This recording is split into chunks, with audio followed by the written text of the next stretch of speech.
دا کم عمل سیاسي عمل روان دی پښتونخوا ملي پارټي دا یقین لري چې دا د جمهوریت لپاره تر ټولو لوی تاوان دی. دلته میډیا ستا کنټرول ده، جوډیشي ستا کنټرول ده، پارلیمنت ستا کنټرول دی، آئین او قانون په ملک کې سته نه. هغه آئین او قانون چې د دې ملک قامونه چې دلته پښتون، بلوچ، سندھی، سرایکۍ، پنجابی دلته اوسي هغه سره تړلي ده. نه هغه آئین نسته په دې ملک کې، قانون نسته.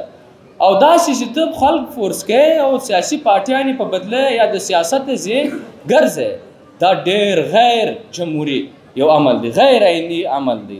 په کار دی چې دا نسي وه. موږ په دې باندې یقین دی. دا ملک سره د قومونو اختیار مني نه. دلته چې تاسو د قومي مفاداتو دپاره، د قومي کوم حالاتو دپاره تاسو موږ مظاهرې کوو. پښتونخوا وطن کې داسې هره ورځ پاڅونونه دي، هره ورځ دلته پښتونخوا ملي پارټي، سوات قومي جرګې دا په شریکه باندې دلته داسې پاڅونونه کړي چې په لکاو خلک دلته راجمع سوي دي. خو بدبختي دا ده د دې پاڅونو په خلاف باندې د دې مشرانو مختار لالا د پارټي شریک چیرمن په خلاف باندې اف آی آر سته، د پارټي د نورو مشرانو په خلاف، د قومي جرګې د سوات قومي جرګې د مشرانو په خلاف باندې اف آی آرونه سته.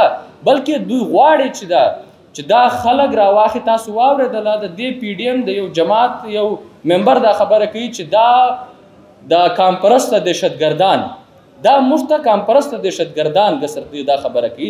دا خو زموږ بدبختي ده. دا ملک چې نن پر دې حالاتو کې دا د دې وجې دی چې دوی هغه قومي ازادي نه مني، قومي خودمختاري نه مني، د قانونو برابري او سیالي نه مني. د دې وجې دا حالات دي. او بله خبره دا ده، تاسو د 9 مۍ خبره وکړه.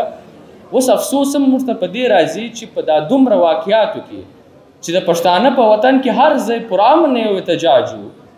لکه په پنجاب کې هغه رنګه احتجاج نه و چې دوی په کور کمانډر هاوس باندې ننوتو، په چیک پوسټو ورتلو. خو بیا هم دلته په سلاو کارکنان د دې پارټۍ دا ووژل سو په دې وجه باندې چې دا پښتانه و. ته د پښتانه پر بنیاد خلک وزنې، دا غلطه خبره.